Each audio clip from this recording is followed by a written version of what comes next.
Hello, everybody. Welcome to the Championship Check-In podcast. And I've got to be honest with you, it is absolute carnage. Sam and I have just discussed 15 potential topics we could talk about today. Literally 5 minutes before we've convened to record this, Norwich City have sacked their manager. West Brom sacked their manager last night. We had two teams promoted yesterday. And we'd planned, Sam, to talk about the incredible relegation battle. Being's automatic promotion is done. But we've got to touch on these managers. Do you want to talk about Norwich or West Brom first?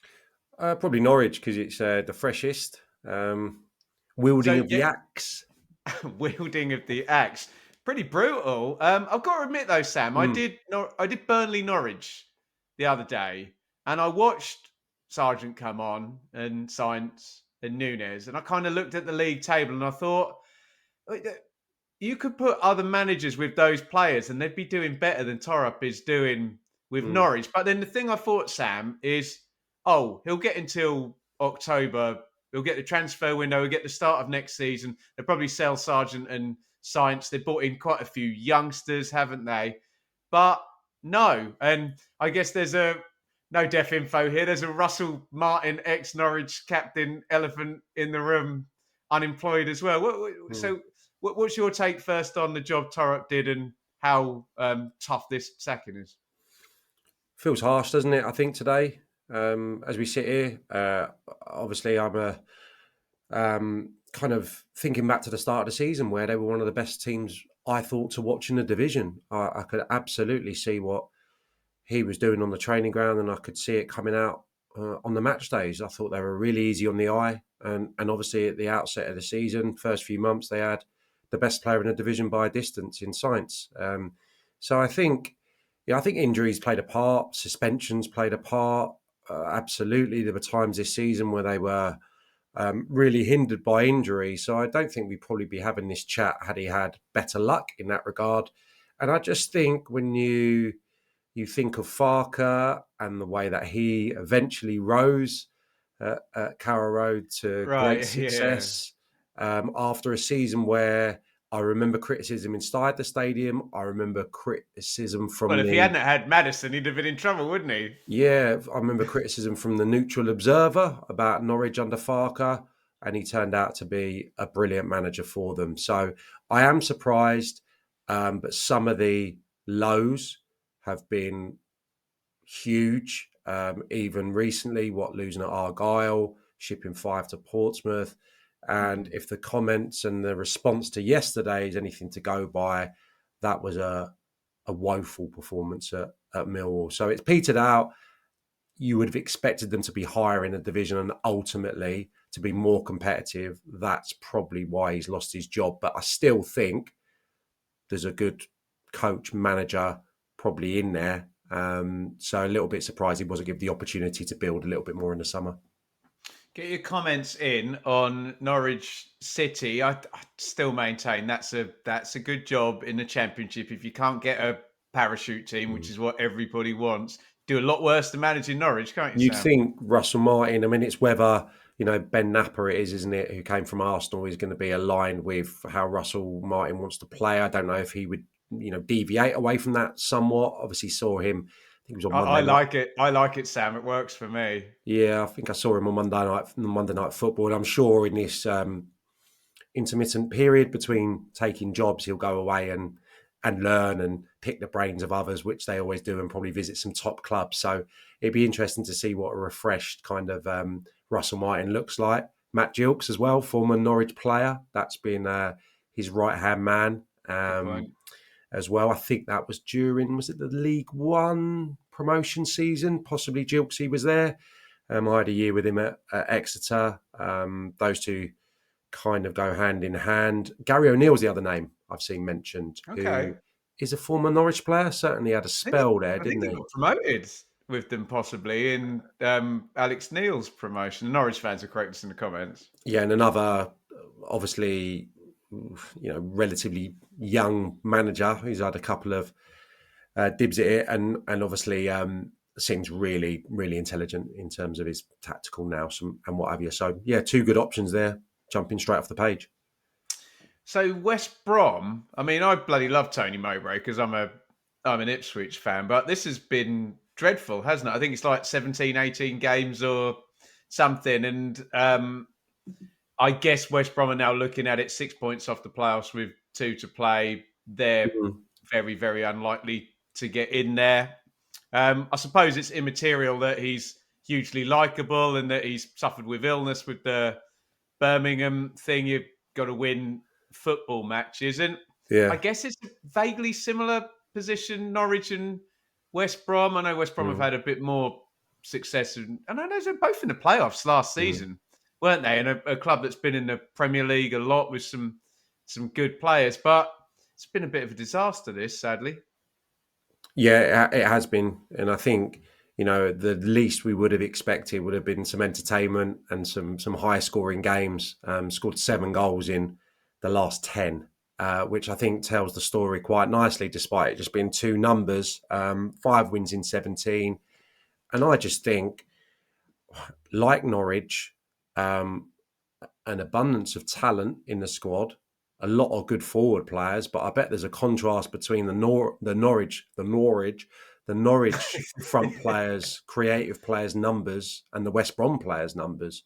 Maybe Fellows apart, who's obviously had a really good season, started the season frighteningly well. So Swift, Grant, DK, Diangana, Wallace, Armstrong, I know mitigating circumstances will be within there with injury and what have you and unavailability, but I think the players have got to take a bit of the flack here as well for the underperformance. And probably the other point I'd make, without knowing the intricacies of it, given that it's only just broken, really, is flicking between a team that have been built successfully on not giving away goals and being 100%. structured Totally incredibly agree. well, trying to change things mid-season is going to take time on the training pitch, and it's also going to take surgery in the transfer window.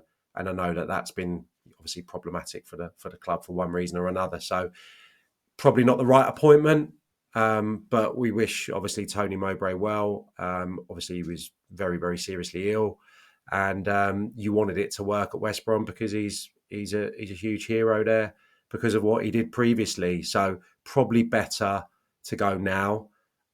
Maybe similarities between Norwich because we know you're only another defeat possibly away from it getting quite toxic. So you can understand the thinking here. So let's round that out. I think what really works against these managers, Sam, is it's an open door season. You and I have been across this for months now that it's going to be a low total, and we're now looking at Coventry there in sixth with 66 points. It was an opportunity if you're Middlesbrough or West Brom or Norwich, who you would say are, maybe got better squads than a lot of people in the chase. And fair play to Sunderland and Bristol City, who are up and in there and looking like they're probably going to get in there. And I suspect the Norwich and West Brom fans and presumably the higher ups probably think, hang on a minute, should have possibly been us. Right. We're not going to talk about Leeds and Burnley. There's going to be plenty on the channel and we'll get Sam's take on that. Maybe after the EFL Awards this Sunday when we kind of know a little bit more there and maybe when the title is decided. But massive congratulations to all our Leeds fans that watch and all our Burnley fans that watch. We're not going to talk about the playoffs either. We've got to talk, Sam, about just an absurd day. And I'm talking particularly round 44 down at the bottom of the championship. We talked about a rising tide and would we edge towards 49 or 50? This was mental this past weekend. Plymouth won, Cardiff drew but were leading. Luton won and have gone back to back. Derby won, Hull were behind and won. Obviously, Oxford drew because they played Cardiff, which has just bumped everybody up. Big congratulations to Pompey. Brilliant, brilliant. Back to back. They are safe due to head to head between Derby and Hull. So they now can't be caught at 52 points. So Stoker at 50. Preston now are all of a sudden in the conversation after triple defeats. I don't quite know where to start, Sam. Let's just talk about Plymouth, where we've said, look, we'll keep them on the back burner unless they do something incredible. They are frankly doing something incredible. And I'll reiterate my point, Sam. I looked at their home games, and who was it? It was Norwich, Sheffield United, Coventry. And I'm like, I'm not going to win any of them. Mm. They've won all three of them, Sam. And they are in the conversation, Plymouth. They are 3 points from safety, albeit with a horrible goal difference. They're making a good go of it, Sam. Yeah, and excuse my ignorance because I know there's permutations that would see them go down, despite obviously getting a positive result next time out. But yeah, on the face of it, Preston away is not the worst game, despite them only winning once away from home all season. We knew that the safety, if it was going to be reached, would come by getting an incredible return from their home games, which no one would have anticipated. So huge credit to them. I thought a really good performance against Coventry, well beaten. Coventry struggled to make good chances on the Argyle goal, which has probably been a little bit of an anomaly. And all of a sudden, in Bundu and Tijani and Hardy, you've got front players that are all scoring goals. Hardy, Sam, they've got 9 since the... 34 points at home. I've just Yeah, looked up. They only needed to be kind of bad away, just not terrible, and they wouldn't be here. Sorry, continue about the No, I was forwards. just going to say Hardy, 9 since the start of February, 1 before. Bundu, 6 since the start of February. It was the Millwall game that I'm referring to as the starting point. I think he had 3 before that. So all of a sudden they got goals in the team. JB and Randall really good in the win that the weekend. Sorry, yesterday. But still, I think it's a tall order. To go to Preston in the predicament they're now in, they could probably hanker in and get the point. And I just think Leeds, with the title to play for, if it's on the line, go in there. Possibly 100 points as well, Sam. I could just see that party maybe taking place in the away end. But to be here now after we certainly wrote them off a month ago, Oh, I think massively, yeah. that was the one thing that I was sure of the last time we had a relegation chat. They've done brilliantly well, and if he is to stick around next season in the aftermath of a possible relegation, yeah, you'd be confident that he'd be able to keep some of this going.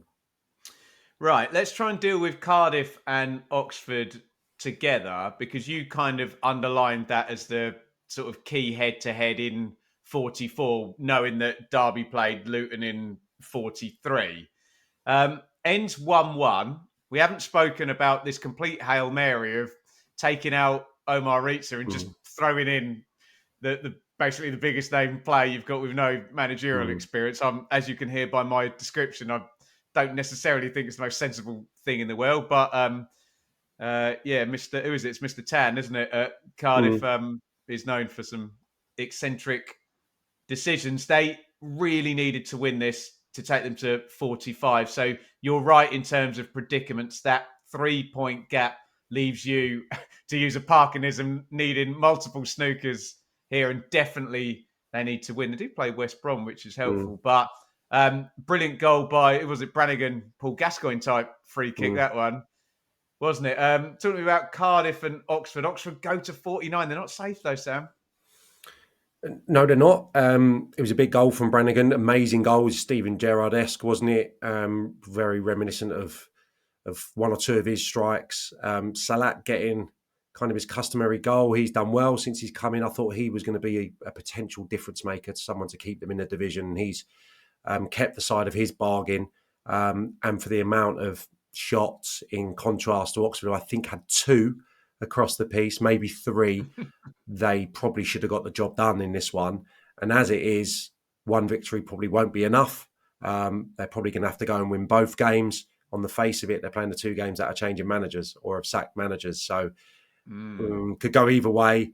But I sit here today probably quite confident that Argyle, and Cardiff, apologies, are going to be 2 of the 3 to drop out of the division. And I'm reluctant to say this, but I think they'd have had a better chance of staying in the division had they made the decision earlier and not the decision to put Aaron Ramsey in charge. But I think the race was probably run maybe a month, 6 weeks ago for Omar Risa, who absolutely, I think it's good coaching pedigree, has done the hard yards, and the most sensible thing would have been to act quickly during his interim period. Easy to say now, and someone will probably replay saying he's got to get the job when he was winning those initial games. Yeah. But I think the most sensible thing would have been to keep him on as a coach and appoint someone at that point with more experience. As it is, they've rolled the dice in a big way, but far too late, I think. Luton and Derby. So Luton couldn't have had a better Easter. Who went to Derby and got a muck and bullets 1-0 with a set play and hung in there, and then beat Bristol City, who are obviously up in 5th in the table. You can't do any more than win both your games. Obviously, it's pretty annoying when you come in and look at the results and see everybody else winning at the same time. Derby, you've got to say, brilliant bounce back from losing at home to Luton. Derby going away to West Brom and putting the nail in the coffin there for Tony Mowbray. You can look at it very simplistically and kind of say, if you're right about Cardiff and Argyle, that is it just a straight shootout between Derby and Luton with, Hull get one more draw, one more win to 49? We don't know, but are we in a crazy, crazy race where you could literally have Luton and Derby catch that next group and we go to the last day and it's up for grabs with Stoke, Preston, Oxford, Hull, Derby and Luton? It's a possibility, isn't it? But obviously, I'll let you answer, Sam, and I'll raise you in the next round of fixtures. Hull versus Derby. Wow. Yeah, they don't get any smaller for Derby, that's for sure. They've had some colossal matches. Obviously, that Luton one would have been a tough one to take, but an incredible response from them. I have it exactly as you do, probably going down to the last day, and I think it's probably between Luton and Derby. My reason being, I think that there's a lot of traffic. Obviously, the team's on 49. Stranger things have happened. I think they'll get the points that they require. I just think Derby at home for Hull and away to Pompey. I just think with all the effort that they've had to squeeze out, Portsmouth this is, out of their players, depleted squad. Yeah, and listen, you want to give a good account of yourself on final day, but it's a perfect opportunity to play some fringe players. And I just think that that's not the worst game on the final day for Hull. And they have 2 bites of the cherry, don't they, essentially, going up against Derby first off. So that's how I see it. And I think Derby will win one of those games. Stoke at home on the last day. I thought they were the perfect opponent for Leeds at the weekend. I mean, probably outside of maybe QPR and possibly Norwich, I thought Stoke were going to get. Well, as in a squad that knows it's going to be torn up in the summer, that's just seeing the season out, yeah? No, I just think, Stoke's recent results have put them in a position where it wasn't a free hit, but it was going to be a party, carnival atmosphere at Ellen Road. And if you concede early, that was only going to go one way. I thought it was a perfect game for them. So I think Derby against Stoke, I would fancy the home side there, but I equally fancy Luton to win one of their remaining 2. So it could very well come down to 2 teams finishing on the same points and been decided by goals, I'm afraid. Which is rarer than you think. I had a look, Sam. I think it's who was it? Someone will tell me in the chat. I said it. It's like 5 or 6 years since someone's gone down on goal difference. I think it was Blackburn in like 2018 or something. But get your thoughts in on just an incredibly hard to call relegation thing. Let me just play this out. So imagine Stoke lose to Sheffield United, Luton beat Coventry to go to 49. Cardiff beat West Brom, go to 46. And you can't say this is impossible because of what's just happened this past weekend. I suppose it's a Derby win over Hull. Oxford lose to Sunderland. Plymouth beat Preston. And you could be in for the mother. I don't know what that works out. Someone add that up in the comments for me. I bet it will literally be 46, 48, 48, 48, 48, 49 or something. This is. I'm sorry, I'm jumping around here a little bit, but I mean, imagine Preston lose at home to Plymouth Argyle, right? So they go 3 points behind them. They go into the last game of the season on 49, and they've got to go to Ashton Gate, who have won 6 in the last 7.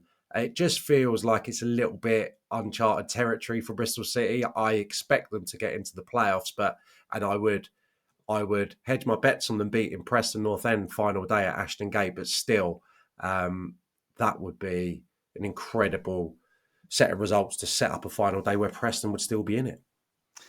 Yeah, it would be incredible. I'll temper my excitement by saying never trust teams down at the bottom of the table to win games of football. They're down at the bottom.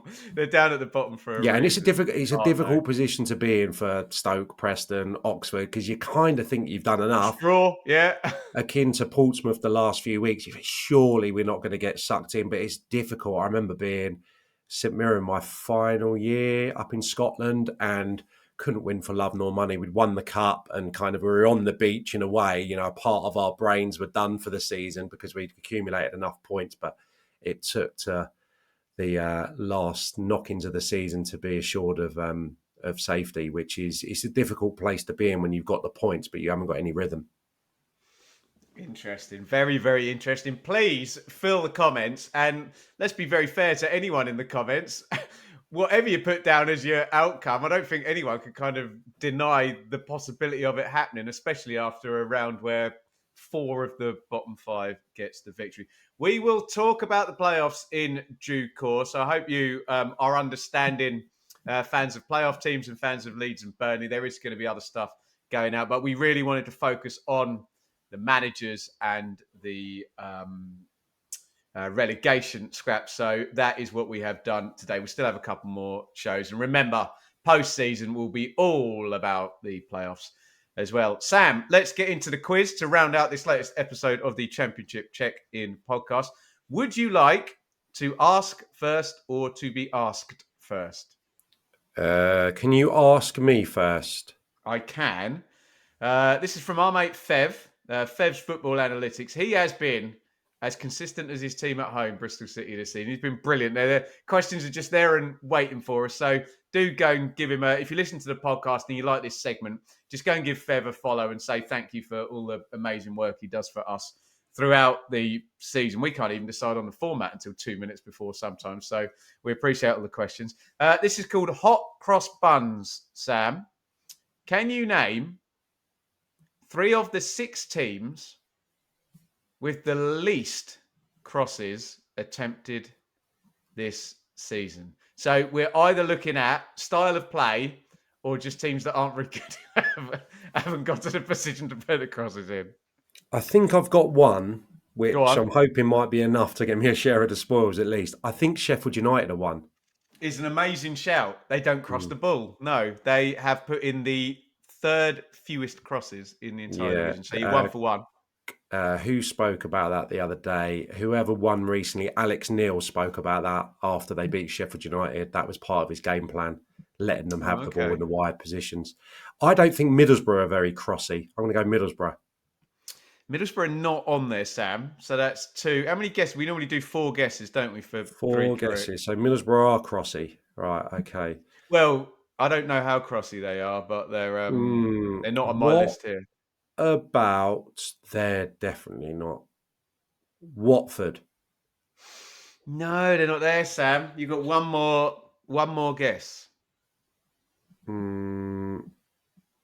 I would have had them, but they're in your list. Definitely not them. Definitely not them. What about? Oh God, it's hard. This, isn't it? What about? Can't be them. Sunderland. Sunderland are not there, Sam. So Plymouth had the fewest crosses. Well, see, I'd have never had that. Oxford, presumably long throws don't count as crosses because that's been the main attack. Well, I mean, Sheffield United, you got Stoke, QPR, and Preston were maybe QPR. I mean, I thought certainly not Plymouth, and I thought certainly not Oxford. But then it's the amount of times they're having the ball in the final third, isn't it? So you probably have to factor in the amount of defending they're doing. Okay, I'll take the one. Can you name the 3 of 6 teams with the most crosses attempted this season? I'm pretty certain about one, and it's Coventry, because I know they've scored loads of headed goals, haven't they? Yeah, I'd have got that one. They're second with 791. So I've got a bit of an advantage over you here. Yep, Being's Plymouth were bottom. I'm going to assume that the team that scored the most goals makes the most crosses, which is Leeds. they're not there. Oh, what? Oh, there goes my logic out the window. What about? I know it's a bit of a cliche with Millwall, but Jake Cooper is still there. What about Millwall? Not there. Oh man, so We is that need three? this. You've had, yeah, we have 4 guesses, don't we? I remember This you is for the pointing this is out, for the title. yeah, that Zian Fleming got a lot of headed chances for Burnley, and they actually worked crossing positions more than you thought. So I'm going to go Burnley. Not there. How have you Oh, thrown that for away? F's sake! 1-1. I told you one might be enough. Right. Yeah, you're right. I'll go bottom to top. So the Please. 1, 2, 3, 4, the sixth most, Bristol City, Hmm. 720. Then Sheffield Wednesday, 730. Then Hull City, 743. Then Pompey, 764. Should Oh, have I got should have that. got Pompey. They're nicely direct, aren't they? Yeah, Then good crossing Cov, touch. 791. Who's And top then then? prepare to have your mind blown. Swansea, 800. And Josh that was Timon, with, yeah, but they were quite tippy tappy with Luke Williams for the most of the season, they aren't were, they? but you'd have Timon probably up there, wouldn't you, in terms of balls he puts in? I'm not sure who Yeah. else. Grimes, maybe, previously. But Yeah, deep yeah. crosses. Yeah. Okay, we failed miserably at that, but we'll take a 1-1 draw. Get your thoughts in on managerial changes at Norwich and West Brom. A ridiculous relegation battle. There's going to be plenty on Burnley and Leeds promotion on the channel, so don't worry about that if you feel you've been missed out. And we'll talk about the playoffs a bit more next week.